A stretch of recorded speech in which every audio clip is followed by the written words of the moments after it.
आसमान पर बादल मंडरा रहे थे और गांव वालों की आंखों में गुस्सा और डर दोनों था। उस भीड़ के बीचों बीच जमीन पर घुटनों के बल झुका हुआ था रेस्टार। गांव के लोग उसे गालियां दे रहे थे। रायस्तार की आंखों से आंसू बह रहे थे, पर उसने कोई जवाब नहीं दिया। वो सब सुनता रहा चुपचाप, जैसे वो जानता था कि वो दोषी है, लेकिन वो दोषी नहीं था। उसने तो बस सम्मान कमाने की कोशिश की थी। रेस्टार उसी गांव का हिस्सा था, लेकिन गांव वालों की नजर में सिर्फ एक बोझ।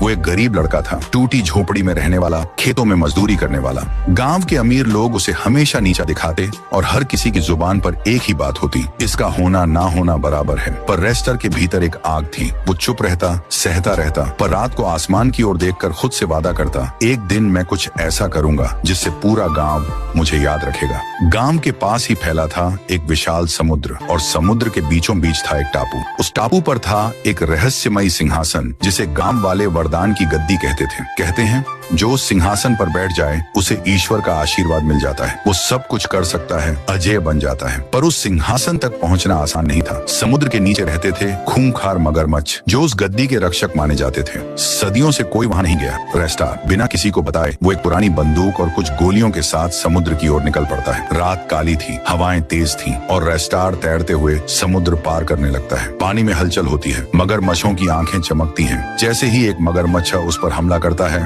रेस्टार गोली चला देता है। 7 मगरमच्छों को मारते मारते उसकी सांसें फूलने लगती हैं, पर वो नहीं रुकता। बमुश्किल वो टापू पर पहुंचता है, उस सिंहासन के पास जाता है। वो भयभीत है, कांप रहा है, पर बैठता है। जैसे ही वो बैठता है, आकाश से जोरदार बिजली गिरती है, जमीन कांपती है और उसकी आंखें बंद हो जाती हैं। उसी समय गांव में अजीब घटनाएं होने लगती हैं। आसमान पर काले बादल मंडराने लगते हैं। जो लोग बाहर होते हैं एक एक करके गिरने लगते हैं। गांव में अफरा तफरी मच जाती है। उधर टापू पर रेस्टार की आंखें खुलती हैं। वो खुद को समुद्र किनारे पाता है। उसके सामने खड़ा होता है एक भयानक राक्षस। उसके शरीर से धुआं निकल रहा है। रेस्टार घबरा जाता है। तू कौन है? राक्षस हंसता है। मैं विनाश हूँ, वही श्राप जो उस सिंहासन में कैद था, और तू मेरा रास्ता खोल लाया है। अब कोई नहीं बचेगा।